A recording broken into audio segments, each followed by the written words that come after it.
Welcome to Deep Dive, Moulton Niguel Water District's second community forum and first of 2021. My name is Brian Probalski, and I am the president of the Moulton Niguel Water District Board of Directors.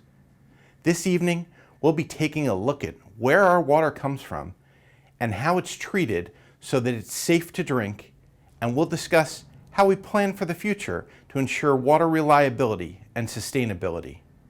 Tonight, you'll meet my fellow board members, as well as our general manager, June Lopez, and other key staff members at our district who are dedicated to providing you with safe, clean, reliable, and affordable drinking water, on tap, day or night.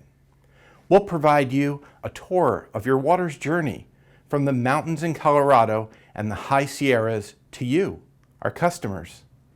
Even though we're a public agency, you'll often hear us refer to you specifically as our customers, because at Moulton Niguel Water District, we understand the customers always come first. Communications is a two-way street, and while we want to share with you all the great things that we have going on at Moulton Niguel, we also want to hear from you. We want to answer any questions you might have and listen to your comments or concerns that come to mind. We received some questions prior to today's taping that we'll answer, but you can also type your questions, comments, or suggestions in the comment section either on Facebook or YouTube. We'll be reviewing them, and we'll try to respond to as many as we can during the program, either in the chat box or here live on camera. Now, I'd like to turn things over to one of our board vice presidents, Director Dwayne Cave, who will introduce our next segment of the program, which will explain your water's journey from hundreds of miles away to your tap. Dwayne? Thank you, President Probalski. I'm Dwayne Cave, and I've been honored to serve on this board since 2014. At Moulton Niguel Water District, we're proud to serve the highest quality, most reliable water available at an affordable cost. But where does this water come from? Would you believe the water you pour starts out as snowflakes in the high Sierras of Northern California or the Colorado Rockies? Tonight, you'll learn from other members of our Moulton Niguel Board of Directors and local water experts about where our water comes from. We'll start with Moulton Niguel Director Bill Moorhead in Mission Viejo, who will open the tap on your water's journey. Man, that is good water. It really is. Hi, I'm Moulton Niguel Water District Director Bill Moorhead. Before being elected to the board in 2018, I spent my professional career as a water engineer. And as an engineer, my focus at Moulton Niguel is water reliability, infrastructure, maintenance, and system redundancy.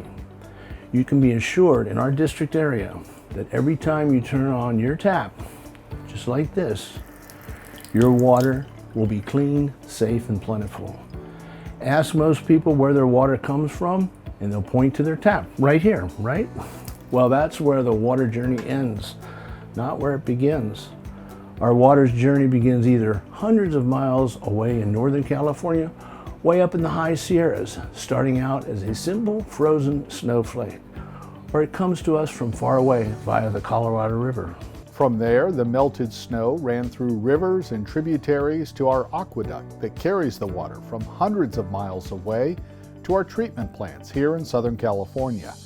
The State Water Project begins in Northern California and is made up of 34 storage facilities, reservoirs, and lakes, and 700 miles of open canals and pipelines. 50% of that water is dedicated to the homes and businesses in Southern California, including Moulton Niguel Water District customers. The Colorado River has been delivering water to us for more than 70 years. Today, at its full capacity, the Colorado River provides over 1 billion gallons of drinking water daily to Southern California. Much of the imported water from both the State Water Project and the Colorado River Aqueduct flows to the Robert B. Demer Water Treatment Plant located on a hilltop in Yorba Linda. The facility takes in imported water from both sources and can treat up to 520 million gallons every day. This is the next step on your water's journey, And Moulton Niguel Water District Director Don Froelich is on site at the plant with more information. Hello everyone, my name is Don Froelich and I'm Vice President of the Board of Directors of Moulton Niguel Water District that provides water to 172,000 people in South Orange County. And this facility at the Demer water treatment plant is critical in providing the water that you need. I'm especially pleased to be here because most of my career was at the Metropolitan Water District, which is the operators of the Demer filtration plant. It's also important to recognize how critical that this facility is in meeting the water demands in this area. We're fortunate to have Demer Water Treatment Plant Unit Manager Trudy Desroches, and she's going to share a lot of information with you.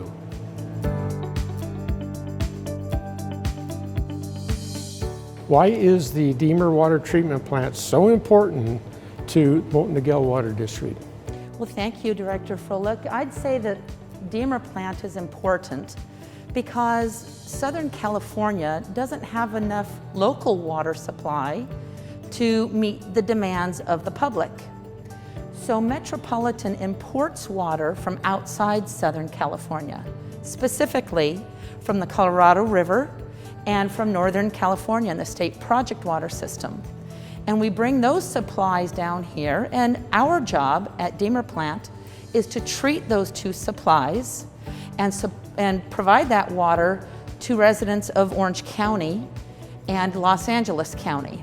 So this plant meets about half of the demand of the entire Orange County service area and meets all the demand of the Moulton Niguel consumers. Okay, well that's an interesting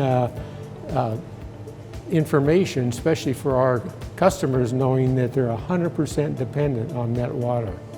The next thing I'd like to ask you is what happens at this facility on a daily basis? It's a huge facility. You probably have a lot of people working here. And tell us about what goes on here. Well, as I mentioned, our job is to treat those two different imported water supplies and make sure that they meet all of the drinking water regulations. So those two supplies can come to this plant in a 12-foot diameter pipe. We can treat up to 520 million gallons per day. It's a lot of water and hard to kind of picture. 520 million gallons could fill a backyard swimming pool in 1.5 seconds. So very large quantities that we treat at this treatment plant. And when it gets here, our job is to remove any pathogens, anything that would make somebody sick. We either remove it or we kill it. We do both. So you can see behind us, these are the ozone generators that we use to convert oxygen to ozone, and we use it as a disinfectant in the treatment process. That will kill any pathogens that might be in the water. And we filter the water until it meets all of the regulations, and then we store it in a reservoir and serve it to Orange County and Los Angeles County. We can treat, as I mentioned, 520 million gallons per day of water through that process. Ooh, wow, that's a large capacity. Is your treatment process, is it regulated by the federal and state governments? Absolutely. The federal government sets the standards, and then they allow the state of California to make even more stringent regulations and to enforce those established regulations. And so we have to monitor the water on a routine basis to make sure it meets all of those guidelines and all of those maximum contaminant levels. Wow, this is such a sophisticated facility. I guess that's what it takes to provide high quality water. And the final question is, tell us something that's the least known by most people about operating a facility like this. They see it on the top of the hill, and do they think it's a water treatment facility or or a conference center. Well, I think a lot of the locals have a lot of urban legends about what's up here, but I've been working here since 2004, and one of the things I find most interesting is while this plant is very visible from a large part of Orange County, what you don't see is the significant part that works you can't see, that's underground. We have tunnels and we have access ways that help us monitor the treatment process and help us transport chemicals or even information from one point to another so that we can always make sure that this plant meets regulations 100% of the time. We certainly appreciate you taking the time out of your important, busy schedule to allow us to tape this so we can show it to our customers. No, thank you very much for the opportunity. Further on our water's journey is a stop at the Baker Water Treatment Plant. It's a 28.1 million gallon per day water treatment facility that's too large for any one district, but through a joint regional partnership between 5 South Orange County water districts, including Moulton Niguel, the facility provides an efficient way to treat and deliver high-quality water to the Moulton Niguel service area. Good evening. I'm Dick Fiore, and I'm a member of the Board of Directors of the Moulton Niguel Water District. I'm here today at the Baker Water Treatment Plant in Lake Forest, which is not far from the city's City Hall. I'm very pleased to be here today and conduct this interview because in the early 2000s, I was on the Board of Directors at Moulton Niguel when Moulton Niguel decided, along with the Irvine Ranch Water District, the Santa Margarita Water District, the Trabuco Canyon Water District, and the El Toro Water District, to partner together to develop an alternative, reliable source of water for South Orange County. Joining me today is Kevin Reidler, who serves as the Water Operations Supervisor of the Baker Water Treatment Plant. Kevin, for my first question, many of our customers and many of the viewers of this interview really don't understand where water really comes from. So I would like you, if you would, to describe for us how the treatment facility here is important to South Orange County customers to ensure that their water supply is continuous, safe, and available. Yeah, good evening, Dick. I'm glad to be here tonight. So the Baker Water Treatment Plant was partnered with the 5 member agencies like you had mentioned. And really the plant itself was built as a water reliability project for South Orange County customers, in which we take raw untreated water from the Colorado River system, which comes out of Lake Matthews in Corona, and we treat the water to drinking water standards, which goes to the South Orange County customers and the other agencies that you had mentioned. You mentioned that the purpose of the plant is to treat raw water to provide for some additional water reliability here in South Orange County. How very important is that to Orange County in general and to South Orange County? It's absolutely important to have safe, reliable drinking water to South Orange County customers. In the event of emergencies, this plant is unique in the fact that we can also treat a local water source, which is Irvine Lake, which is in Santiago Canyon. And in the event that we were unable to treat the water from Lake Matthews, we would be able to pull water in from Irvine Lake and be able to treat that water and be able to get water to Orange County residents. So Baker Water Treatment Plant actually has more than just 1 or 2 single sources of untreated water to process. Correct, yeah. We have 2 sources of water, which makes this plant very unique. On a daily basis, I mean, we're here now in one of the operations facilities. What happens here at the Baker Water Treatment Plant on a daily basis? What's the protocols? What are the processes that you go through? Yeah, so our daily plant processes, we're taking raw water, like Ed mentioned, and treating it to drinking water. We treat just over 28 million gallons a day, which works out to about 20,000 gallons a minute of treated water. And we use a membrane treatment called microfiltration, which is a porous membrane. The size of the membrane is about 100 times smaller than the width of a human hair.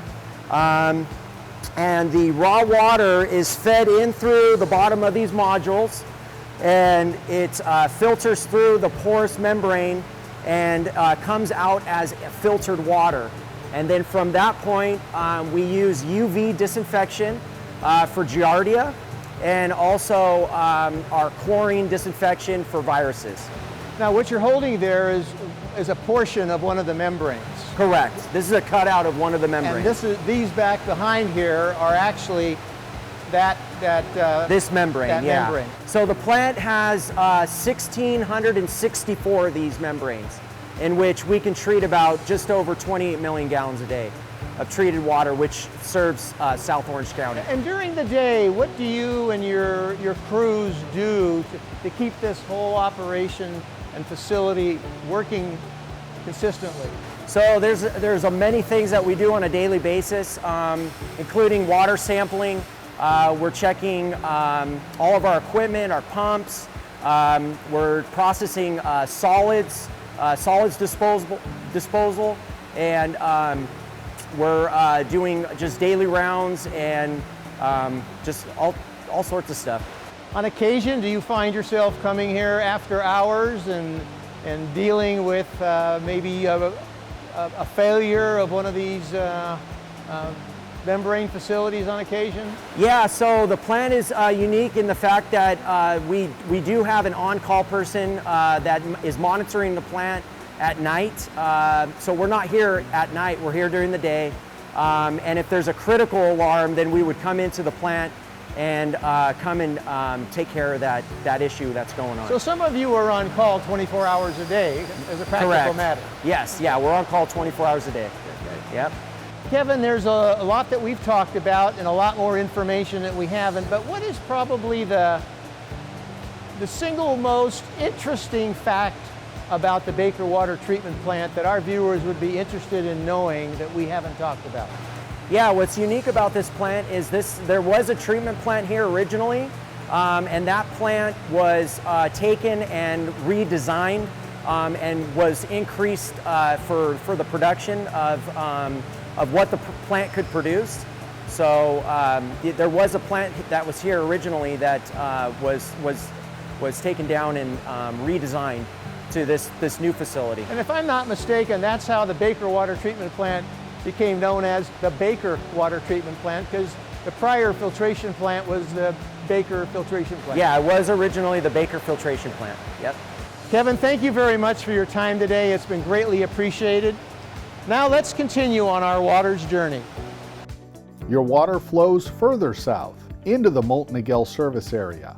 Let's stop off at the Bridlewood Flow Control Center in Laguna Hills to learn more.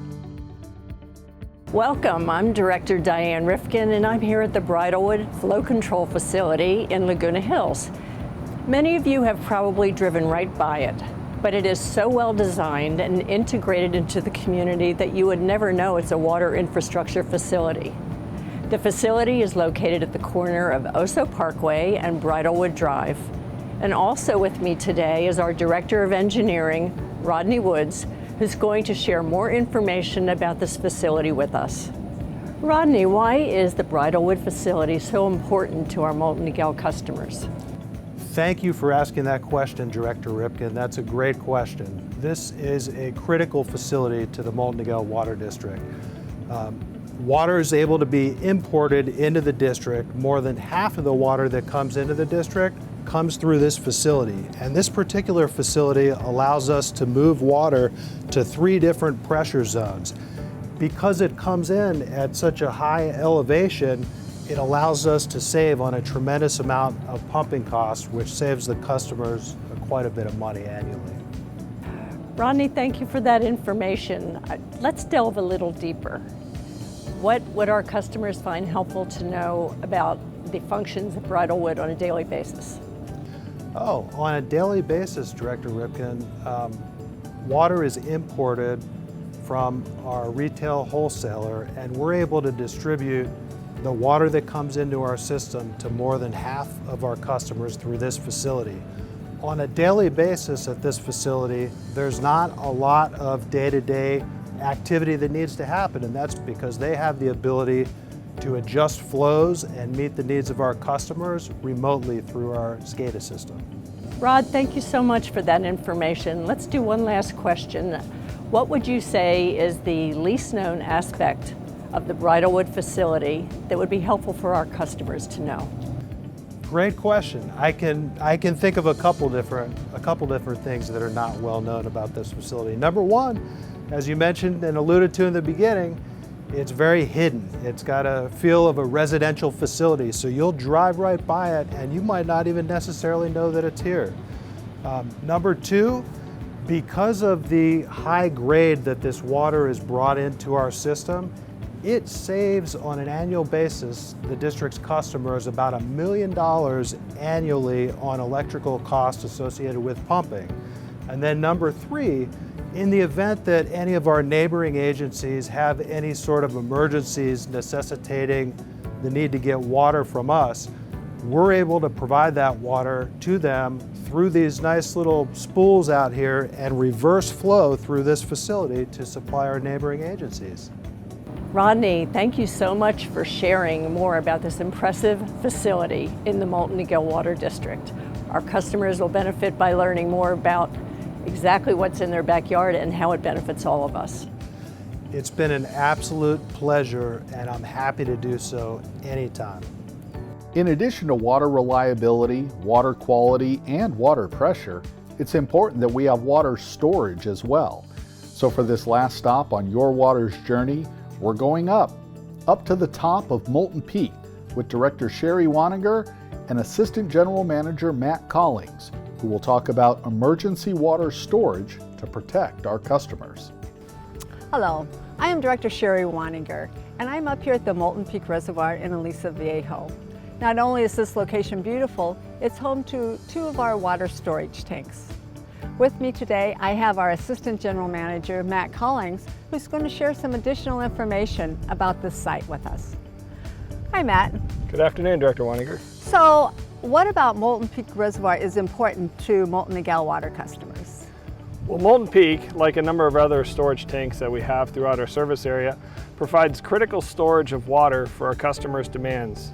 The water storage allows for us to meet demands on a daily basis. It also allows for us to provide fire protection storage, as well as emergency storage in case there is any interruption in water supplies. I'm sure many of our residents were not aware of that. Just to follow up on that, what at Moulton Peak happens on a daily basis, and what water do we store here? Well, we have 2 storage tanks here at Moulton Peak. We have a 4 million gallon storage tank that stores drinking water for all of our customers. We also have a 1.5 million gallon storage tank that stores recycled water that's used for irrigation purposes throughout the service area. On a daily basis, water will go in and out of the tanks to meet customers' demands. Typically what we see is at night the tanks are filling up, so we take advantage of lower cost energy, and that during the day as customer demands are higher, the tanks are drawing down. Always making sure we keep a minimum amount of storage in there in case there are emergencies that arise. Thank you. It sounds like we manage these tanks quite well and use many best practices to conserve water and save on energy costs. Just one final question, Matt. Of course. What's the least known about Moulton Peak Reservoir that you think our visitors would like to know about? A couple interesting facts. Moulton Peak site, while you can see it from a lot of places throughout the district service area, it isn't actually the highest tank that we have in our service area. We have one tank that is located higher than this tank. It's not able to be seen by all of our customers because it's actually buried and sits underneath a tennis court in Laguna Niguel. The other interesting fact is the Moulton Peak recycled water tank was the last tank that was actually constructed for storage in the service area. It was constructed about 20 years ago as the recycled water system was expanding. And then I guess the last interesting fact is there are a lot of deer that love to visit this site on a regular basis, sitting right at the edge of the Aliso Wood Canyon Regional Park. Let's close our brief interview by giving you a look at these amazing views.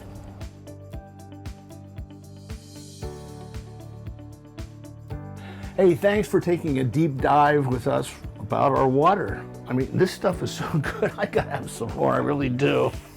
Hey, thanks again.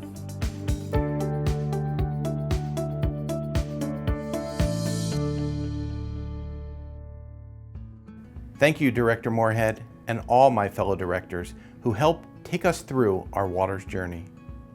Well, as Director Moorhead indicated, water may fall from the sky, but it takes a lot of planning, engineering, pipes and pumps to get that water safely to your home. Joining us now, Moulton Niguel Water District General Manager June Lopez for a discussion about some of those capital improvement projects that will guide us into the future and ensure that we have a plentiful, affordable, and sustainable water supply for the next generation. June, thank you for being here today. Thank you so much. First of all, if you can, give us a basic primer on what a capital improvement project is and why it's important for Moulton Niguel Water District to keep investing in our infrastructure. So our capital improvement projects and capital improvement plan is really geared towards our planning and managing of our infrastructure. These are all the hardwares that make sure that the water gets to our homes and to our businesses safe and reliably. So it's very important to maintain this infrastructure. And we're 60 years old now as a district, so many of our pipes are old as well. And just like the human body, we need to take care of ourselves more regularly and better as we get older. And that takes planning and that takes dollar investment. Your hard-earned dollars as our ratepayers, that's what we safeguard to make sure it's investing in the right way, to make sure our system keeps running without interruption to the services that you've come to expect. So we do these multi-year forecasts and projections, and we really prioritize what kinds of investment, what kinds of things that we need to do and when, so that we can make sure that we're being very proactive and making sure that we can do our best to avoid issues before they become a problem. And that's where your dollars are important to maintain this critical infrastructure and making sure that we have the reliable system that we've all been accustomed to know.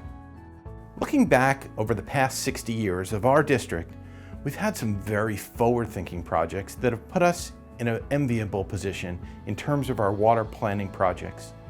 What are some of those highlights over the past 60 years that made the biggest difference for us today?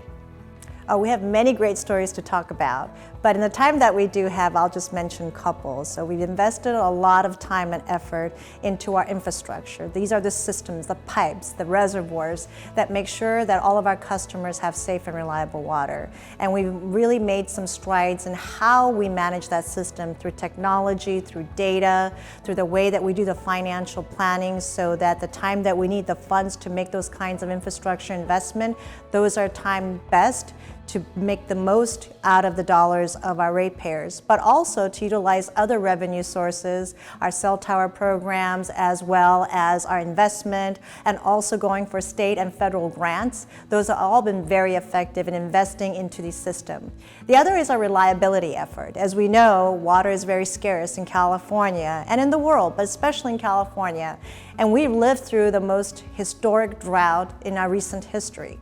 And so it's important that we plan for this. So we talk about projects that bring new supply, but also how can we stretch the supply that we do have in the most efficient way so that we can have the economic prosperity in our communities. And so we've done a lot in the way of demand management and water efficiency effort, making sure that we work with our customers and external stakeholders and a lot of our even legislators to make sure that from outdoor landscaping to indoor usage, that we do the best that we can to stretch the limited supply that we have. So we have more water available sooner than waiting years for a project that may take longer. So it's a combination of these efforts. And we've been recognized by various state agencies for our efforts, doing some of the most groundbreaking efforts in working with our customer. As a matter of fact, during the most recent historic drought, we were one of 2 agencies that were exempted from a lot of these mandates because of the great things that we were doing. And even after the drought emergency regulations were lifted, we do not see a rebound in our usage. The other is technology and data.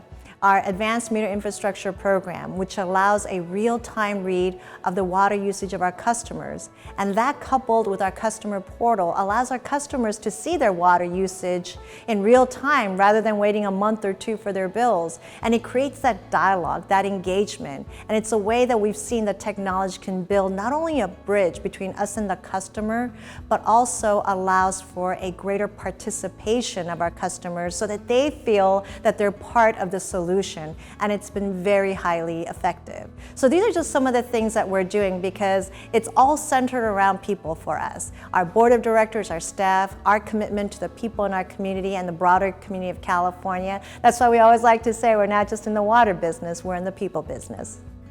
Looking forward now, over the next, say, 10 to 20 years, what are some of the CIP projects or long-term water planning that we're doing to maintain the safety and water reliability for the next generation? So we continue to build on our asset management program by using better data, using more technology that's out there, always evaluating what is the best and the most effective tools that we can use to better anticipate our system. Because we went from being reactive to proactive, and now we're going into the new era of predictive. If we could anticipate our system and know trouble before they happen, imagine the greater reliability in service, but also the reduced cost in damages and liabilities. So everybody wins in this scenario, being able to anticipate. And that's the world that we live in today. When you think about all these things that are around us, from Amazon to Netflix, they anticipate what we're going to do. And if we can anticipate that of our system, if we can anticipate that of our customers, now we can match that in an ideal way to make most out of the system and the supply that we have. And that's one of those ways that we are evolving as an agency, and we're setting the example for many of our friends in the industry to take all that we've learned and the success over the years and building on it, continuously improving and stretching to see what else we can do to provide better, higher quality of service to our customers. Thank you, June. Well, as she said, we're not just in the water business, we're in the people business. And to that end, we want to hear from you. Do you have a question about your water? As a reminder, you can still type questions into the chat box on Facebook or YouTube, and we have folks monitoring those platforms so we can answer as many questions as possible. Some of our customers submitted video questions in advance. Our first question is from Steve Lamont, chairman of the South Orange County Economic Coalition. He wanted to know, how do we collaborate with others throughout the state? A good amount of our water comes from Northern California. What does Moulton Niguel do to collaborate with water leaders from other parts of the state to maintain and improve relations with them? That's a great question, Steve. You know, the pipes don't begin and end in our district. So since we don't have our own groundwater basin in South Orange County and rely on imported water to meet most of our district needs, it's very important that we keep collaboration with others throughout the state and throughout Orange County. Moulton Niguel is very active with statewide groups like the Association of California Water Agencies and California Reuse. We're also active with regional agencies like the Municipal Water District of Orange County and the Orange County Water District. We've also helped form organizations like the California Data Collaborative to encourage information and innovation sharing throughout the state. Joining me to answer questions from the public is our Vice President, Dwayne Cave, and our General Manager, June Lopez. Thank you, Brian. Our next question comes from the Eco Fricos, an environmental advocacy group at Aliso Niguel High School. Hi, I'm Eva Jabari, the incoming president of Eco Frico Club here at Aliso Niguel High School. And this is Adele Juvenello, our current president, and we have a question to ask you guys. We were wondering how Moulton Niguel works to help conserve water in the local area and how they're reaching out to youth in working with water conservation projects. Eva and Adele, thank you for the question. And I want to thank you too for your leadership that you've taken in the roles at the Eco Frico Club at Aliso Niguel High School. At Moulton Niguel, we provide our residents and businesses with a large assortment of water efficiency rebates, programs, and services. Did you know that we offer free home saving surveys? We also offer our NatureScape Turf to Native Garden program. We offer leak alerts and the direct installation smart timer program. As you're aware, we also work with a lot of students and teachers to provide education on water through innovative programs like Future Leaders of Water. And we have a partnership with the Orange County Coast Keepers that includes hands-on activities for the students.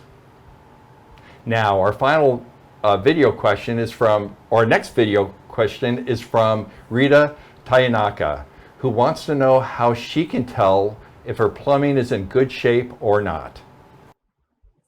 Hi, this is Rita Tayanaka. I live in Mission Viejo, and we live in homes that were built in the 60s. How do I know if my plumbing to the street or down the street is okay? Do I need to do any testing? Great question, Rita. If you have a smart meter, you can sign up for leak alerts in the Moulton Niguel portal. If you don't have a smart meter, there's a flow finder on the meter register you can use to determine if you have a continual leak. Your water bill is also a good indicator something is amiss at your home as well. If you find that you're going over your water budget, reach out to our water efficiency department and they can help you diagnose the source of high water use. Now, contrary to popular belief, copper does not last forever. Typically, 30 to 40 years is the life expectancy. You can keep an eye out for signs of leaks in your sprinkler system by looking for signs of silt being pushed up from underground in your flower beds, or if you find green, soggy spots in your lawn.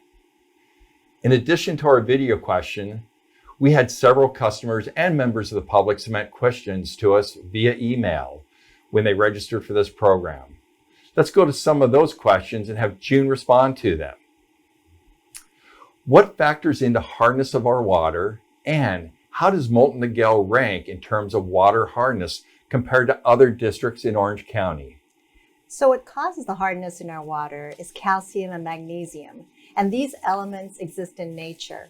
And as you know, we get our water from Metropolitan Water District of Southern California, which provides water to 19 million Californians right here in South Orange County. And they get the water from the Northern California Delta and from the Colorado River. And depending on the blend of those supplies determines the hardness. But in South Orange County, regardless of where you live or who your water provider is, the hardness factor is pretty all consistent throughout South Orange County. Well, thank you, June. Now, does our water contain traces of prescription medications? And how can we avoid pharmaceuticals from ending up in the water supply? Is there a danger associated with flushing these medications in the toilet? Well, that's why we tell our customers, please do not flush medication down the toilet. And with that said, Metropolitan Water District, as I just mentioned, that provide us the imported water, they do rigorous testing of water quality and very high level treatment of the water that we get. And once we get that water in our service area, we also test it daily to make sure it's of the highest quality. And so we know that our water is very safe for all the uses that our customers have. And not only do we do this daily, we also communicate with Metropolitan, but every year we do a report called Consumer Confidence Report that goes into all the details of the water quality. And year after year, we're very happy to say that we meet and exceed all state and federal stringent drinking requirements. Now, as technology gets better, we'll be able to find more constituents in water and just even get better in the treatment of our water. But just want to assure our customers that our water is very high quality and we take great pride in that. Well, thank you, June. Now, we have one more question for you. Now, how can Moulton Niguel help if we have a leak in our sprinkler system, maybe in the pipes, in the valves, in the fittings? Well, unfortunately, we can't go into our customer's property and monitor that and fix that. So, but what we can do is definitely help our customers if they have any questions. So we always encourage our customers to call our very capable team, and we will go out there and we'll do water audits, answer any questions, help them understand what are some of the ways that they can be more efficient in their water use in and out of their home. So we always encourage our customers to give us a call, and I'm sure they'll be very happy with the customer service and the experience that they'll get. Well, thank you, June. And thank you to all of our customers out here that submitted questions to us that we could answer today. And now at this time, I'm going to turn it over to our board president, Brian Probolski. Brian. Thank you, Dwayne. Well, that about wraps up today's program. I hope you enjoyed our deep dive on water.